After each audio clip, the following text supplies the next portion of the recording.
Good morning ৰাইজ। সকলোৰে নতুন দিনটো কেনেকৈ গ'ল বাৰু? সকলোৰে ভালে কুশলে পাৰ কৰিলেনে?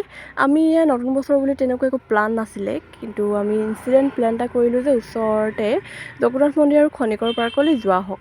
গতিকে আমি দেখিছে আপুনি আহি পালোঁ। ইয়াতে ইমানেই ভিৰ নহয়, কি ক'ম আৰু। ইমান ভিৰ মানে, লগতে ইমান হুলস্থুল পৰিৱেশত মানে ইমান ভালো নালাগিল বাৰু, কিন্তু মন্দিৰ যিহেতু আহিছোঁ মনটো ভালেই হৈ থাকে দিয়কচোন। আৰু এইফালে আমি চাকি তাকি লৈ দেখিছোঁ ইমান ভিৰ। আমাৰ প্লেন তেনেকৈ একো নাছিলে, অকল আমাৰ মোৰ বা এগৰাকী ৰাছিয়াৰ ফ্ৰেণ্ড এগৰাকী আহিছিলে, ফৰেনাৰ। তো তেওঁকে অলপ দেখুৱাওঁ বুলি মানে লৈ গ'লোঁ আৰু তালৈকে। দেখিব পাৰে, চাব পাৰে আপোনালোকে, ফৰেনাৰ ফ্ৰেণ্ডগৰাকী বহুত ফ্ৰেণ্ডলি হয়, কিন্তু তাতে বোলে মানে ইমান হুলস্থুল পৰিৱেশ হ'বলৈ নিদিয়ে, তো সেইটো কাৰণে অলপ আনকমফৰ্টেবল হৈছে। বাকী একো নাই বাৰু। আপোনালোকৰ নতুন বছৰটো কেনেদৰে উদযাপন কৰিলে কমেণ্ট কৰি জনাই দিব দেই। আজিলৈ আহিছোঁ, বাই।